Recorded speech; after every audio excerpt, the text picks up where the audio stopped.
Kyoko M is the USA Today and Amazon best-selling author of The Black Parade, urban fantasy series, and the Of Cinder and Bone science fiction series. She is also a contributor to Black Panther, Tales of Wakanda. Kyoko, over to you. Thank you. I will be reading from my new release, which is going to be out in actually this weekend, which is July 22nd. I want to give everybody fair warning that apparently a thunderstorm decided that it wanted to show up right now. So hopefully I don't lose a signal or anything, but fair warning. I have an echo. I don't know who that's from. Just letting people know. So the plot of this book of Wings and Shadows is basically there is a tournament called the Wild Hunt. The Wild Hunt is where 4 different competitors have to catch the deadliest dragons in the US in order to win the tournament and become the permanent dragon hunters for the United States. So this is set in modern times, and the dragons are basically real animals. So I will be reading an excerpt from that right now. Well, at least we picked a nice day. Charlie chuckled as he held his hand out for the camera woman to steady her as he, let me start my timer. Excuse me. There we go. Charlie chuckled as he held his hand out for the camera woman to steady her as she stepped onto the bay boat. She was a stocky Brazilian woman decked out in a fisherman's rain slicker, the camera rig on her shoulder already outfitted with waterproof plastic as well. Rain pounded down from the heavens, thick droplets splashing all over the marina, but that was normal for this time of year in Key West. After all, they were currently in hurricane season, which might have been why the storm dragon had been so active in the area. I'm Elena, she said, shaking his hand once before letting it go. The fellow with your eye in the sky is Kevin. We'll be coordinating to make sure that we get a good capture, but I'll stay out of your way as much as possible. Nice to meet you. I'm assuming you're well versed in boat safety. Absolutely. They tapped me for this specifically since I've shot a few documentaries about fishermen in the area, so we're good to go. Great. He pointed to one of the larger boats to their right. The Florida Department of Natural Resources is on standby to help us transport the storm dragon once caught. They can back us up if things get really ugly and we have to reassess how to catch it. The plan is for Penelope to spot it, then we'll chum the water to draw it closer and employ the netting. Elena saluted him. Got it. Yo-ho, a pirate's life for me and all that. Ha! In this kind of weather, it does kind of feel like we're in a Pirates of the Caribbean movie, doesn't it? Charlie took his spot by the helm and fired up the engine to pull out of the marina. Elena took a seat at the stern and began to film. Agent Nakamura, do you read me? Charlie said into the comlink. I've got you, Charlie, Yusuke replied, though it is a bit spotty on account of the bad weather. Tell me about it. I wish I had windshield wipers on this helmet. We're leaving the marina now. How's Noah? He's seen a medic for the bruised ribs. Should be headed for New Orleans shortly. Good. That Midnight Dragon was one tough customer. I'm glad he's all right. He glanced at the panel on his armored suit. We should reach open water in a bit, but it's likely going to be a long hunt. There's a lot of ground to cover, metaphorically speaking. Understood. Just be careful. We've already seen these creatures can throw quite the left curve at you when you least expect it. Amen to that. I'm going to check in with Penelope. Back in a few. Charlie switched channels. Penelope, this is Charlie, over. Gotcha, Charlie, the pilot replied. Having fun so far? Over. Oh, I'm having a ball. Lead the way. We're ready to rock and roll. Over. Great. The Dragon's last sighting was a little after 6 o'clock this morning. She read out the coordinates of where they were headed, and Charlie adjusted the boat accordingly to follow.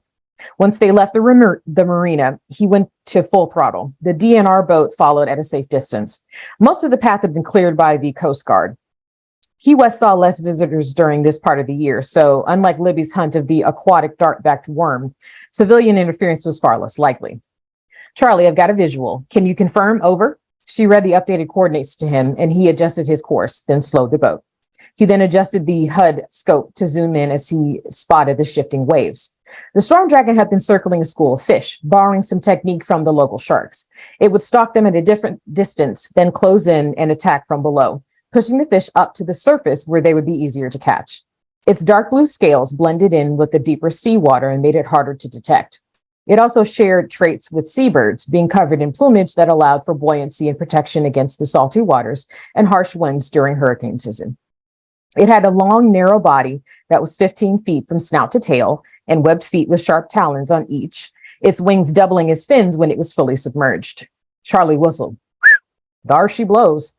Sighting confirmed, Penelope. I'm going to start chumming the water, and I need you to keep an eye out for the other predators in the area, since it's bound to attract some that want a free meal. Over. Roger that, Charlie. Be careful. Over. Thanks. You too. Over. Charlie headed towards the stern where he had a cooler waiting, the bucket of frozen chum inside already prepared. Elena, we've got the dragon in view. Fantastic. She headed for the bow and took a look. Wow, que linda. You are all ready to go, Plankton? Charlie paused. Huh, Plankton, cute. And yeah, let's see if we can get Moby Dick over here. He shut off the engine once they were several meters out and dropped the anchor. He picked the side of the boat facing the marine reptile and lowered the metal mesh chum bucket into the ocean. Though visibility was harder thanks to the storm, he could see bubbles and blood beginning to blossom out of the bucket and spread into the ocean water. They waited. The storm dragon had submerged but hadn't left the area. Charlie knew from experience that it wasn't always an instantaneous reaction. He resisted the urge to pace, as the vibrations it would cause in the hull might deter the dragon. Uh-oh, Penelope said over the channel. We've got incoming. I'm spotting something on radar headed your way to your starboard about 50 meters out. Over. Charlie went over to the right side of the boat and peered into the rainfall, muttering under his breath, please be a hammerhead. Please be a hammerhead. As it reached 20 meters away, Charlie could see a fin and a wake, giving him an idea of the species. Crap. Looks like a mako, at least 10 feet long. Things are about to get messy. Why? Elena asked. What's wrong? Not all sharks are aggressive, he told her as he pulled up the anchor and then turned the engine over. In fact, Key West has never had a fatal shark attack in its entire history, but mako sharks are among the aggressive ones, which means that we might have a confrontation here in a second. We need to be ready to boogie if that happens. A fight could capsize us. Sure enough, the storm dragon changed directions to head for the chum just as the mako made contact and began eating the bits of barracuda that had floated loose from the bucket. Charlie gave the boat a bit of gas to help it float along at a steady pace, then began working on laying the net while keeping a wary eye on the two approaching predators. The storm dragon circled behind the mako and then dashed towards it, aiming a bite at its caudal fin. The mako had anticipated as much and darted out of the way, then swung around to face its rival. Its powerful jaws snapped as it attempted to bite the right wing of the dragon when it swam past, missing by mere inches. The storm dragon dove out of sight beneath the boat, the water swirling behind its long, powerful tail. That can't be good, Elena remarked, practically reading Charlie's mind. He gave the boat more gas as he tried to strategically lay the nets in a wide semicircle around the area. The storm dragon proved them both right when it surged up from below and rammed the shark, causing it to flip upside down. The shark wriggled for less than a minute, but then went completely still on its back along the water's choppy surface. Charlie's eyes widened beneath the helmet. Holy hell, it's figured out tonic and mobility. Who, what, Elena asked. If you flip a shark upside down, it enters a kind of trance and can be motionless for up to 15 minutes or so. It's how orcas sometimes catch and eat sharks. This dragon's not only smart, but definitely experienced. Both of them jumped as the storm dragon grabbed the motionless shark and bit a hole in its side. The water turned red with blood as it began tearing chunks off of its soft sides and belly. Elena swallowed hard as she watched. Yeesh, you said it, Charlie agreed. Nature don't play. He switched back to the comlink. Agent Nakamura, we may have a bit of a problem. Our storm dragon decided it wanted some mako shark instead of sushi for lunch. I'm working on laying the nets now, but I'm not sure how long it'll stay stationary. If it gets airborne, we might have trouble following it with this weather. The best bet might be to dart it and slow it down when it's distracted with the meal.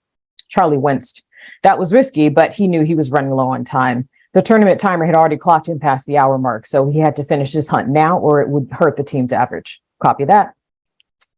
And that is the end of my reading. This book is actually going to be a part of my giveaway, so if you would like a free copy, please sign up for that. Thank you.